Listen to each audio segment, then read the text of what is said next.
கர்த்தருடைய பரிசுத்த நாமத்திற்கு ஸ்தோத்திரம். சங்கீதம் 84வது அதிகாரம் 16வது வசனத்துல செகண்ட் பாட்டு, இரண்டாவது பாட்டை தியானிக்க இருக்கிறோம். சங்கீதம் 84:11 ஜெபத்தோடு இந்த செய்திக்குள்ளே கடலும். மலையானவரே என்னை காக்கும் தெய்வம் நீரே, எதற்கான் மலையானவரே என்னை காக்கும் தெய்வம் நீரே, வாழாமை மாட்சிமை நிறைந்தவரே மகிமைக்கு பாத்திரரே, வாழாமை மாட்சிமை நிறைந்தவரே மகிமைக்கு பாத்திரரே, ஆராதனை உமக்கே ஆராதனை உமக்கே ஆராதனை உமக்கே ஆராதனை உமக்கே, கொந்தன் சிறகுகளே நிழலில் மகிழ செய்தீர், வந்தன் சிறகுகளே நிழலில் மகிழ செய்தீர், தூக்கியவரே என் துணையாளரே துதிக்கு பாத்திரரே, தூக்கியவரே என் துணையாளரே துதிக்கு பாத்திரரே, உரரா உரரா ரிவரா ரிவரா ரிகாரா ரிகாரா லிபானா ரிகரா, எந்தன் பலவின நேரங்களில் வாம் கிருபை தந்தீரையா, எந்தன் பலவின நேரங்களில் வாம் கிருபை தந்தீரையா, இயேசு ராஜா என் பலனாயினீர் எதற்கு பயமில்லையே, இயேசு ராஜா என் பலனாயினீர் எதற்கு பயமில்லையே, ஆராதனை உமக்கே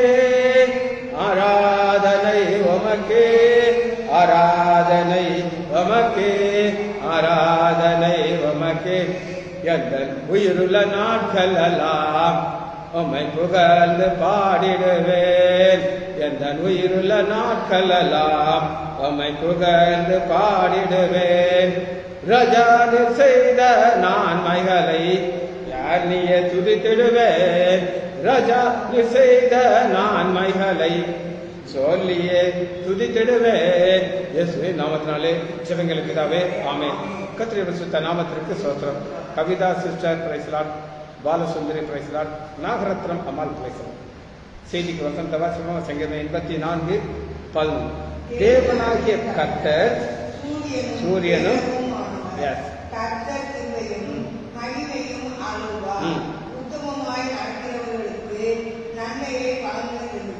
வழங்காதிரு. சரி, இப்ப நேற்று அல்லது போன வாரம் நம்ம என்ன செய்தி பார்த்தோம்னா, சூரியன் ஆண்டவர் ஒரு சூரியன், அவர் சூரியனை நல்லோர் மேலும் தீயோர் மேலும் அனுப்பிட்டே இருக்கார். அங்கிருந்து ரெண்டு வல்லமை வருதுன்னு நான் சொன்னேன். ஒன்று லைட், லைட் வெளிச்சம், இன்னொன்று ஹீட். இந்த ரெண்டுமே யார் கொடுப்பாரு? எல்லாருக்கும். நீ நல்லவனா இருந்தது, நீ கெட்டவனா இருந்தது, எல்லாரும் கொடுப்பாரு. ஆனா ரெண்டாவது கேடகங்கிற ஒரு ஆஸ்பெக்ட், இது எல்லாருக்கும் கிடையாது. யாருக்குன்னா உத்தமமாய் நடக்கிறவர்களுக்கு மட்டும் என்ன கொடுப்பாரு? கேடகங்கிற பாதுகாப்பு. கேடகம் என்ன செய்யுங்க? பாதுகாப்பு. அங்கிருந்து போலீஸ் கையில வச்சிருக்காங்க. அப்ப இது என்ன சொல்லுங்க, முன்னாடி மூங்கில இருக்கும், இப்ப எப்படி தெரியுமா? Fibre class. அதுல ஒரு சின்ன கிளாஸ் இருக்கு, பார்த்துட்டு இருக்காங்க. ஆனா நான் சொல்றேன், பின்னாடி இருந்து பாம்பை தூக்கி போடுறான், என்ன இவன் கேடகம் சேவ் பண்ண முடியாது. ஆனா ஆண்டவர் எப்படி இருப்பார்னா, அவர் கேடகமாக என்ன சொல்வார்னா சூழ்ந்து கொள்ளுகிறார். என்னது? சூழ்ந்து கொள்கிறார். எப்படி சூழ்ந்து கொள்கிறார் அப்படின்னு நீங்க கேட்டீங்கன்னா, நீதிமொழிகள் 2வது அதிகாரம் 7வது நீதிமொழிகள் 2:7, அவர் நீதிமானுக்கு என்று மெய் ஞானத்தை வைத்திருக்கிறார், உத்தமாய் நடக்கிறவர்களுக்கு அவர் கேடகமா இருக்கிறார். நீ உத்தமமா நடந்தேன்னா சுற்றிடுவார் கேடகம். கேடகம் என்ன செய்யுது? நீதிமொழிகள் என்ன செய்யும்? நீதி. சரியா? அப்ப நல்லா கேட்டுக்கோங்க, சூரியன் என்ன செய்யும்? லைட். யாருக்கு? எல்லாருக்கும். நல்லவன் நாளைக்கு கேட்டாங்க. ஆனா இங்க கேடகங்கிறது யாருக்கு மட்டும்? எஸ். இது யார் இந்த செய்தியை சொல்றாங்க? கோராகு புத்திரர். பிராக்கெட்ல பாருங்க, கோராகு. கோராகு புத்திரருடைய வாழ்க்கையில நீங்க பாத்தீங்கன்னா ஆண்டவர் எப்படி இவர்களுக்கு கேடகமா இருந்தார் அப்படின்னு கேட்டீங்கன்னா, என்னாகும் 16வது அதிகாரம்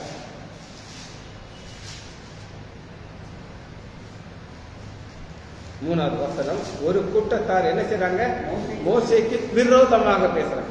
இப்ப மோசேக்கு விரோதமாக பேசுறதுக்கும் ஆண்டவர் விரோதம் ரெண்டும் ஒண்ணுதான். ஏதாவது வித்தியாசம் இருக்கா? அப்ப நீங்க ஆண்டவர் விரோதமா பேசுறதுக்கும் ஈக்குவல். அதனால பேசுறாங்க. அதனால என்ன நடந்துச்சு அப்படின்னு கேட்டீங்கன்னா வாசிக்கணும். மோசேக்கும் ஆரோனுக்கும் விரோதமாக கூட்டம் கூடி அவனை நோக்கி, நீங்கள் இஞ்சி போகிறீர்கள், சபையார் எல்லோரும் பசுமானவர்கள், கர்த்தர் அவர் நடுவில் இருக்கிறாரே, எப்படி இருக்க கர்த்தர் சபைக்கு மேலாக ஒன்றை இப்ப மோசே எப்படி பேசுறாரு சொல்லுங்க. பேசுறாரா? பேசுறாரு. பேசல. நமக்கு பேசுறது லேசா, முகம் கூப்பிடுறது விழுகிறது லேசா. ஒழுங்கு காட்டுங்க. பேசுறது ஈஸியா பேசலாம். அப்படிதான். நீ விழுந்துருவியா? விழுவ சிரிக்கிறா அண்ணா நீ கீழே விழ சொல்ற பொய்யாட்டு போயிடும். அப்படித்தானே? ஆனா மோசே சொல்லாமலே விழுகிறாரு. என்ன செய்யறாரு? அப்ப பேச மாட்டேங்கிறாரு. பேசணுன்னு யார் பேசுவா அப்படின்னு ஆண்டவர் பேசுவார். எப்பவுமே ஆண்டவர் யாரை பார்க்கறான்னா, நீ பேசுறியா அப்ப நீயே பேசிக்கிறாரு, நீயே பேசிக்கிறாரு. ஆனா இவங்க என்ன செய்வாங்கன்னா பேச மாட்டாங்க, வாசிப்பாங்க. இதே ஒரு சம்பவம் மாதிரி ஒரு சம்பவம். என்னாகமும் 12வது அதிகாரம் 1 வசனம். எத்தியோப்பியா தேசத்து ஸ்திரீ 3 விவாகம் பண்ணியிருந்தாங்க. எத்தியோப்பியர்ல யாருமா? Negro, black people. என்ன கலர்ல இருப்பாங்க? என்ன கருப்பு? கருப்புல வித்தியாசமான கருப்பு. என்ன கலர்? அந்த கருப்பு. என்ன கருப்பு? இந்த நடுத்தரமான கலர்லாம் அது கருப்பே கிடையாது, புது நிறம் சொல்லுவாங்க. ஆனா இதெல்லாம் பிளாக்னா. ஆனா இஸ்ரேல் மக்கள் ரோஸ் கலர். என்னது? அவ கருப்பு. கேர் இந்தியா கருப்பு, எல்லாமே பிளாக். ஆனா இங்க பாக்குறோம் அப்படி இருந்தனால யோகம் பண்ணினபடினாலே மிரியாம். இந்த பிரச்சனை யார் ஆரம்பிக்கிறான்? மிரியாம். ஏன் ஆரம்பிக்கிறாங்க? 2 பேரும் சேர்ந்து வெளியே போகணும். இப்ப உனக்கு அசுத்தமான ஒரு பொம்பளை கூட்டிட்டு வெளியே போவியா? உன் மகளை கூட்டிட்டு போக குஷியா போவேன். பாத்திருக்கேன் நான். சாப்பிட்றேன் வண்டி விட்டா முன்னாடி உட்காந்து பேசிட்டே போவாங்க. அப்படி காக்கைக்கும் புரியுது. ஆனா இந்த அக்காவை ஏற்றுக்கொள்ள முடியாது. யார? மிரியாம். அதனால பிரச்சனை வந்தாச்சு. பேசணும். பேசி இருக்கா முதல் வசனத்துல. ஆனா 2வது வசனம் பாருங்க. கர்த்தர் மோசையை கொண்டு மாத்திரமே பேசினாரோ, எங்களை கொண்டும் அவர் பேசவில்லையோ என்றார். அதுக்கு மோசே என்ன பேசினார் சொல்லுங்க. சொல்லுங்க. பேசவே இல்லை. வாயை பொத்திக்குவார். இப்போ யார் பேசுறா பாருங்க? ஆண்டவர். கர்த்தர் அதை கேட்டார். 4வது பாருங்க. எல்லாரும் வந்துருங்கட்டார். எங்க? ஆசரிப்பு. இப்ப விமல் டாக்டர் உங்களை நீங்க கோபமா இருக்காரு வந்துருங்க, அவனுக்கு எப்படி இருக்கும்? பயமா இருக்கும். புரியுதா? நான் என்னைய பார்க்க யாரும் பயப்பட மாட்டாங்க. காமெடிய மாதிரி எதாவது சொல்லுவான்னு சொல்லி அப்படி விட்டுருவாங்க. அப்ப ஆண்டவர் என்ன செய்வார் அப்படின்னு கேட்டீங்கன்னா, யாரை ஆசிர்வதிப்பார்னா வாயவே திறக்கக்கூடாது. நீ சொல்லக்கூடாது. சரி, இப்ப எப்படி இவர்களுக்கு கேடகமாக மாறுறாரு நான் உங்களுக்கு சொல்றேன். சரியா? என்னாகமும் 16வது அதிகாரம் 24வது வசனம். விட்டு விலகி போங்கன்னு சொல்றாரு. விலகி போன உடனே எல்லாரும் விலகி போனாங்களா? எல்லாரும் விலகி போகல. ஒருத்தர் மாத்திரம் விலகினாங்க. 26வது அதிகாரம் 16வது வசனம். என்னாகமும் 26:9.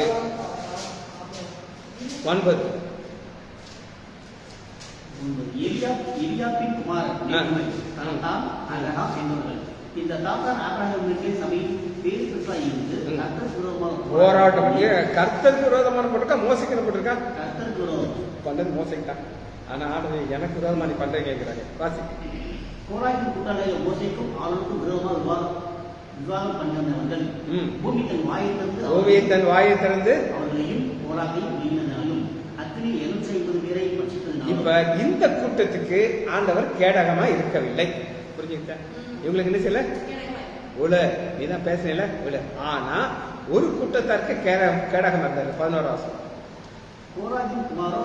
ஏன் சாகல? பின்னாடி போகல. அப்பா பின்னாடி போகல. அதனால ஆண்டவர் செஞ்சாரு. அப்படி இருந்தனாலதான் அந்த கோராகர்கள் என்ன சொல்றாங்க அப்படின்னு கேட்டீங்கன்னா 84:11 கர்த்தராகிய தேவனாய கர்த்தர் சூரியனும் கேடகமானவர். ஏன் கேடகமானவர்? எங்களை பாதுகாக்க. சரி, இந்த கேடகத்தை குறித்து நம்ம ஒரு சின்ன ஸ்டடி பார்க்கணும். கேடகத்தை குறித்து ஸ்டடி எடுத்துக்கொள்ளணும். ஆதியாகமம் 15வது அதிகாரம் 1வது. ஆதியாகமம் 15. இந்த காரியம் நடந்த பின்பு கர்த்தருடைய வார்த்தை என்ன காரியம் நடந்து கொண்டுச்சு? என்ன காரியம் முடிஞ்சிச்சு? சரி, இதை வாசிக்க சொல்ல பிற பார்ப்போம். வாசிக்க. ஆபிரகாமுக்கு தரிசனத்தை உண்டாகி அவர் ஆபிரகாமை நீ பயப்படாதே, நான் உனக்கு கேடகமும் உனக்கு மகா பெரிய பலமா இருக்கிறேன். சரி, கேடகம்னு சொல்லிட்டாரு. ரெண்டாவது மகா பெரிய. இப்ப ரெண்டுல ஒண்ணுதான் ஆபிரகாம் காது விழுது. என்ன விழுது தெரியுமா? கேடகம்ல மறந்துட்டாரு. மகா பலன்கிற மட்டும். அதனாலதான் ரெண்டாவது அதற்கு ஆபிரகாம் கர்த்தராகிய ஆண்டவனுக்கு என்ன தருவது? மகா பலன்னா என்னதுமா? கொடுக்கறதுக்கு வல்லை அப்படித்தானே. இப்ப பெரிய கோடீஸ்வரன் போய் ஒரு வேலை பார்க்க, அவனுக்கு 5 ரூபா கொடுப்பானா 500 ரூபா கொடுப்பானா? 5 ரூபா கொடுப்பானா? ஒரு பிச்சைக்காரன்ட்ட போய் நீ வேலை பார்த்தேன்னா அவன் 2 ரூபா கொடுப்பான். அப்படித்தானே. இவரு மகா பெரியவன்னு அவர் தன்னை சொல்லும் பொழுது எனக்கு என்ன கொடுப்பீங்க? இப்ப இந்த கேடகங்கிறது என்ன செஞ்சாரு? விட்டுட்டாரு. வாசி. பின்னும் ஆபிரகாம் தேவனே எனக்கு என்ன தருவே நான் பிள்ளைகள். ஏமா நமக்கு எப்பவுமே கூறுதாம தெரியும். என்ன தெரியும்? நம்ம நிறைய எல்லாம் தெரியாது. என்னைக்காவது உனக்கு பவர் இல்லை நீ நினைச்சிருக்கியா? உன்னையதான் இப்ப மரியாதை இன்னைக்கு விருதுநகர்ல நம்ம லைசா ஹீரோயின். நான் போய் சொல்ல மாட்டேன். அது பைபிளை வச்சுக்கிட்டு எல்லாருமே வச்சுக்குவேன்னா அக்கா பயங்கர பவர்ல இருக்கா. ஆனா நிறைய நேரம் அது நமக்கு தெரியாது. எது இல்லையோ இப்ப மரியாதை என்ன இல்லைங்கன்னு நான் உனக்கு சொல்றேன். பையன் இல்லைன்னு ஒரே கவலையா இருக்கும். ஆரம்பத்தில் சொல்லுவா, அழுவா. யாருக்காவது பையன் பிறந்த ஒரு சாடாயிடும். இப்ப எப்படி இருக்க? சொல்ல மாட்டேங்கிறேன். புரியுதா? ஆண்டவர் வந்து உனக்கு பையன் இருக்காம பேரனை கொடுத்துருக்காரு. இப்ப பேரனை வளர்க்குறது யாரு பொறுப்பு? மகளும் மருமகன் தான் சாப்பாடு போடுறாங்க. அவங்க தான் சொத்து கொடுப்பாங்க. அப்படியா? நீ சொத்தை கொடுப்ப இல்லையா? எனக்கு பேர இருக்கான், ஆனா பொறுப்பே கிடையாது. வளர்க்குறது என் மக மாப்பிள்ளை பார்த்துக்குவாங்க. இப்ப பிறகு எப்படி ஆண்டர் கொடுக்குறாரு பார்த்தீங்களா? எனக்கு பையன் கொடுக்காதனால தான் பெரிய சந்தோஷம். என் மனைவி நானும் பக்கான கதை வச்சுட்டு இருக்கோம். அவ சொல்லுவா, நமக்கு மட்டும் ஒரு பையன் இருந்தானா மரும வந்து ஒரு மீட்டிங் மிதிப்பாங்க. என்ன செய்வாங்க? மிதிச்சு ஏற்கனவே என்ன நீ டைமண்ட் நெக்லஸ் போட்டிருக்க எனக்கு கொடுக்கல. என்ன செய்வாங்க? இப்ப யாரும் நம்ம கேட்க முடியாது. சரிங்களா? ரிவார்ட் ஆண்டவர் தெரியும் என்ன பலனை எப்ப கொடுக்கணும். சரியா? இப்ப பாருங்க 18வது அதிகாரம் 8வது வசனம் 15:8. அதற்கு அவர் கர்த்தராகிய ஆண்டவரே நான் சுதந்திரத்துக்கு போவேன் என்று இதனால் அறிவேன். அப்ப ஆண்டவர் உனக்கு நான் என்ன ரிவார்ட் கொடுப்பேன்னா 5வது வசனத்தை காட்டுறாரு. நீ வானத்தை அண்ணாந்து பாரு. நட்சத்திரத்தை உங்களால் என்ன முடியுமா? இப்ப இங்க ஒரு 5 இருக்குன்னா 5 1 2 3 4 5 நீளம் இன்னலாம்ல. ஆனா அது எப்படி பறந்து கிடக்குது. நீ ஒரு பாயிண்ட் வச்சுக்கிற. என்ன ஆரம்பிட்டு 1 2 3 4 போவ அதுக்குள்ள நீங்க எங்க ஆரம்பிச்சு நமக்கு தெரியாது. அப்படிதானே? என்ன முடியுமா உங்களால?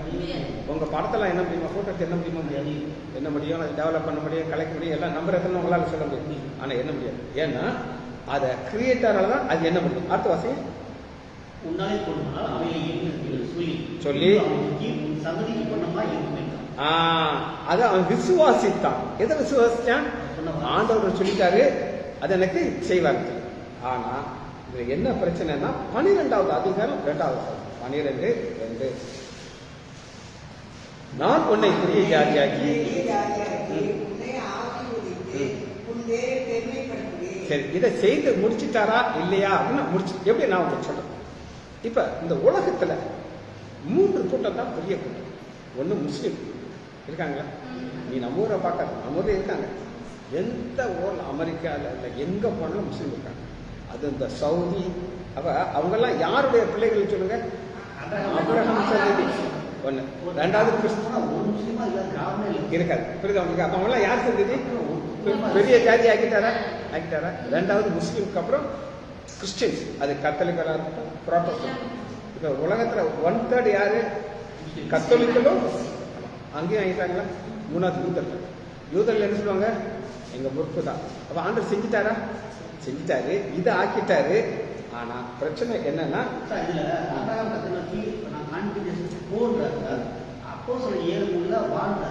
நான் சொல்றேன்.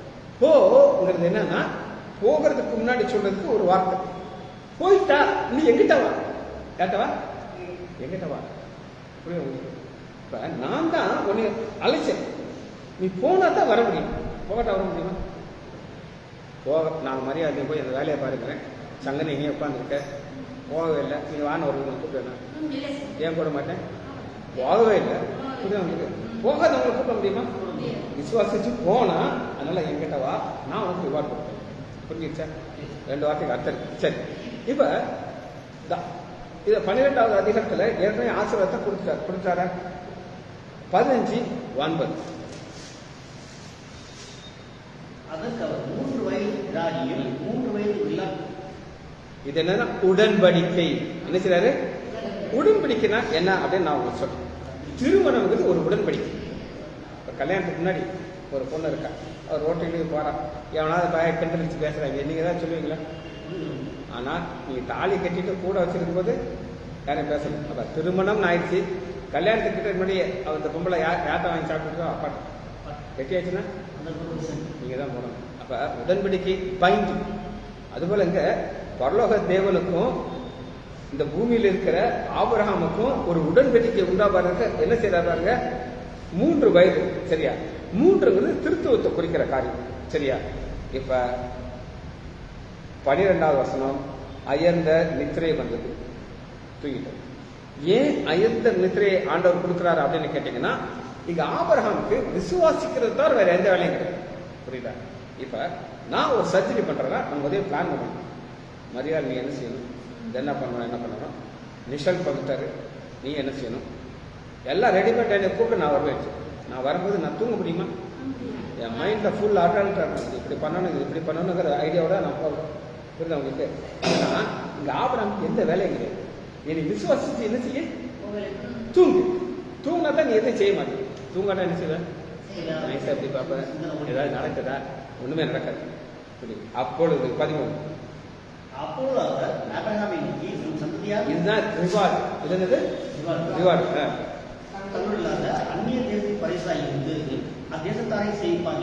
எல்லாம் அதாவது எப்ப நடக்க போகுதுங்கிறத அட்வான்ஸ் அறிவிச்சிட்டாரு, எல்லாத்தையும் சொல்லிட்டாரு. சொல்லிட்டு கேடகங்கிற ஆஸ்பெக்ட் வரும்போது 14வது அதிகாரம் 11வது வசனம், இது என்னது? ரிவார்டு. ஆனா நம்ம இப்ப பார்க்க போறது வந்து கேடகம். அப்பொழுது அவர்கள் சோதாமிலும் குமாரனில் உள்ள பொருட்கள் எல்லாவற்றையும் அப்ப இவங்க என்ன செஞ்சாங்க? ராஜாக்கள் வர்றாங்க, என்ன செய்றாங்க? வந்து இவங்க எல்லாத்தையும் கொண்டு போயிறாங்க. கஷ்டப்பட்டு சம்பாதிச்சு அதுல 2 தான் வந்து எல்லாம் போனவங்க எப்படி இருக்கும்? வேதனையா எல்லாம் போச்சு. நேற்று எங்க டாக்டரமா ஒரு மெசேஜ் சொல்றாங்க. கேரளால ஒரு வீடு, ஒரு அப்பார்ட்மெண்ட் பூட்டியே இருக்கு. எப்படி இருக்குமா? பூட்டியே இருக்கு. அப்ப ஒரு நியூஸ் வருதான், அங்க வந்து ஸ்மகிள் பண்ண தங்கம் உள்ள வச்சிருக்காங்க. பார்த்தா 164 கிலோ கோல்டு. எத்தனை? ஒரு சீக்ரெட் சேம்பருக்குள்ள வச்சிருக்காங்க. அந்த சாவி யாருக்கும் மேல அவங்க சொந்த கட்டணும். யார் வராங்கன்னு தெரியாதான், யார் போறாங்கன்னு தெரியாது. நியூஸ் வந்துச்சான், போலீஸ் வந்து அத்தனையும் அடிக்க வச்சுட்டாங்க. அடிக்க வச்சு போட்டோ எடுத்து போட்டு போயிட்டாங்க. எல்லாத்தையும் எடுத்துப்பாங்க, போய் விட்டுட்டு போவாங்களா? உடச்சு படிக்கிறவங்க அங்கதான் எல்லா வருஷம். அப்ப அவன் அந்த அத்தனை கோல்டு சம்பாதிக்க எவ்வளவு கஷ்டப்பட்டிருப்பான். ஈர பணைய வச்சு செலவு பண்ணி கவர்மெண்ட்டை தப்பு வச்சு சம்பாதிச்சது எல்லாம் போச்சு. ஆனா அது இல்லீகலா சம்பாதிச்சது. அப்ப பாருங்க, கூட யாரையும் கூட்டிட்டு போயிட்டோம் 12வது வசனம், லோத்து அவனையும் பொருளையும் கொண்டு. இவன் பண்ண தப்பு என்னன்னா, இவனை கூட்டிட்டு போகாம தான் பிரச்சனை. நான் ஒரு நடந்த சம்பவத்தை சொல்றேன். நான் ரட்சிக்கப்பட்ட உடனே சுவிசேஷன் சொல்றதுக்கு நாங்கள் வந்துடும். நானும் டாக்டரும், இந்த அக்காவும் கல்யாணம் கட்டல. அப்போ இதெல்லாம் திலாகாம இருப்பாங்க. அப்போ மெசேஜ் முடிச்சுட்டு நானும் டாக்டரமாக வீட்டுக்கு போகிறோம். போகிற வழியில் எங்கள் அந்த கேன்டீன் அங்கே அன்றைக்கி வந்து ஆன்லைன் ப்ரேயரில் ட்ராக்ஸ் கொடுத்துட்ருக்காங்க. ட்ராக்ஸ் கொடுத்துட்டு இருக்கும்போது நான் அங்கே போய் என்னப்பா பிரச்சனைன்னு கேட்ட உடனே, சார் இந்த மாதிரி எங்கள் சண்டை போடுறாங்க அப்படின்னு சொல்லி நான் பைக்கை நிப்பாட்டிட்டு அஜித்து நீ வீட்டுக்கு கிட்ட நடந்து போய் நான் என்னென்ன பார்க்குறேன். அவனுங்க பண்ண தப்புன்னு என்னையை அதில் சேர்த்துட்டாங்க. என்னை சேர்க்காம இருந்தாங்கன்னா கதையே வர. என்னை சேர்த்தனால என்னை நடக்க கூட்டிகிட்டு போகிறான். அவங்க ஃபஸ்ட்டு போலீஸ் ஸ்டேஷன் தெரியுமா அவனுக்கு? அங்கே இந்த காலேஜ் பரவாயில்ல அங்கே போனான்னா அந்த ரைட்டர் இருக்காரு வந்தோடனே சார் என்ன சார் வந்திருக்கீங்க அப்படின்னாரு. கூட இருந்தவங்கெல்லாம் என்னங்க இவனுக்கு விருந்துக்காக கூட்டிட்டு வந்திருக்கோம் எப்படியா பேசுறது அவன்கிட்ட அவனுக்கு பலன் பயன் சொன்னீங்க.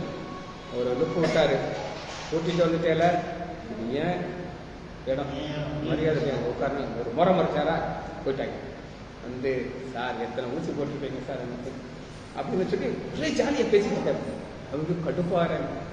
ஒரு கொஞ்ச நேரத்தில் ஒரு இன்ஸ்பெக்டர் அம்மா வந்துட்டு கேட்குது, உங்கள் ஒய்ஃப்கிட்ட நான் ட்ரீட்மெண்ட் போடுறேன், அவனை நல்லா பார்ப்பாங்க.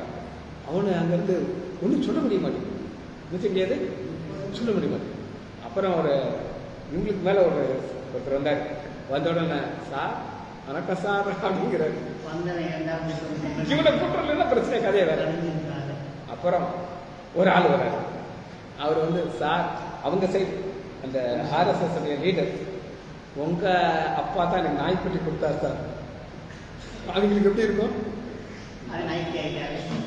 இப்படியே வர்றவங்களெல்லாம் நம்மள ஒரே ஜாலியா பேசிக்கிட்டு ஒரே கதை. அதான் என்னையும் கூப்பிட்டு போவோம்னா கதை வேற மாதிரி. அதுபோல இங்க இவனை விட்டுட்டு போயிருக்கணும். யாரை விட்டு போயிருக்கணும்? லோத்தை விட்டுட்டு போயிருந்தானே பிரச்சனையே கிடையாது. லோத்தை விட்டு போனா அப்புறம் சண்டைக்கு போயிருப்பாரா? போயிருக்கு. பார்த்தீங்களா? ஆண்டவர் வந்து இவனை கூட்டிட்டு போய் தான் எல்லாம் தலையில மாற்றி வச்சார். கூட்டிட்டு போய் இங்க பாருங்க, நான் 11ஆம் வருஷத்துல 2 அண்டல் எல்லாவற்றையும் அவனே கொண்டு போயிட்டார். ஆனா 16ஆம் வருஷம் சகல பொருளையும் திருப்பி விடும். ஆண்டோடைய ஒரு வல்லமை என்னன்னா, நீ அவருக்காக நின்னா, யாருக்காக நின்னா எதெல்லாம் இழக்கிறையோ எல்லாத்தையும். நீ சும்மா அந்த பொம்பளை கூப்பிட்டு அங்க போய் ஒரு கும்பிடு போட்டுருவேன், இங்க போய் ஒரு கும்பிடு போட்டுருவேன், அங்க விளக்கு போடுறது போட்டுருவோம், என்ன பிரச்சனை இல்லை. அப்ப அதெல்லாம் லாபம் கிடைக்காது. புரியுதா? நீ வயராக்க நின்னா தான் இந்த ஆண்டோட வாசல் சரியா? எல்லாம் வந்துருச்சா? வந்துச்சு. 9வது வசனத்தை வாசம் 14:9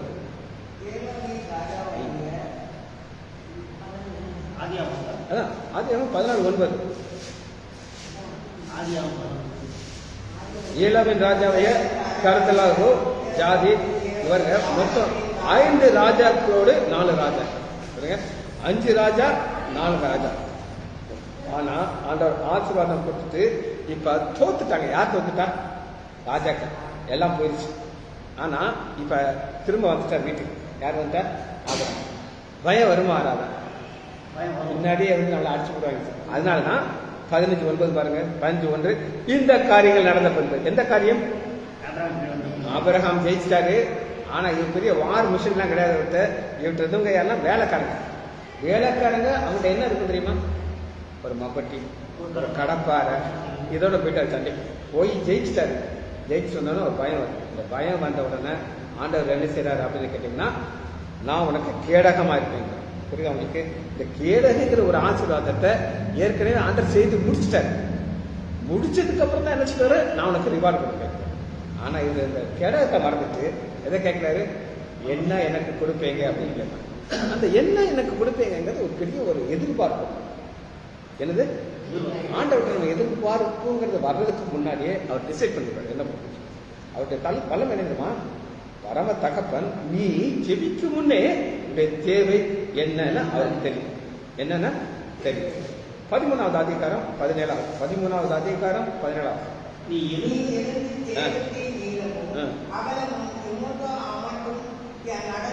நட அதை உனக்கு கொடுப்பேன். ஏன் நடக்க கொடுப்பாரா? நீ ஒரு முயற்சி பண்ணணும். இன்னைக்கு ராஜேஷ் சொன்னாரு, எத்தனை செய்தி எழுதி முடிச்சிட்டீங்க? அப்ப அதுக்கு எவ்வளவு நேரம் டைம் ஆச்சு? நான் எனக்கு எவ்வளவு நேரம் சொல்றேன்? உட்கார்ந்து எழுதி இது ரெடி பண்ணி வச்சேன். போனாருங்க ரெடி பண்ணி வச்சாச்சு. புரியுதா உங்களுக்கு? பெருக 12வது அதிகாரம் 2வது பெருக பண்ணுவேன். என்னது? 12:7 உனக்கு கொடுப்பேன். எல்லாமே ஆக்ஷன். பெருக பண்ணுவேன், கொடுப்பேன், நடந்து திரி எல்லாத்தையும் கொடுப்பேன். 13:14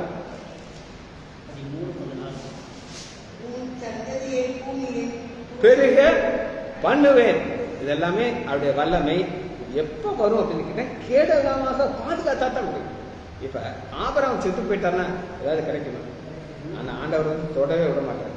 காரணம் என்ன அப்படின்னு கேட்டீங்கன்னா, ஒரு சில வாசல் பேரும் உபாகமம் 33வது அதிகாரம், உபாகமம் 33:29 33:29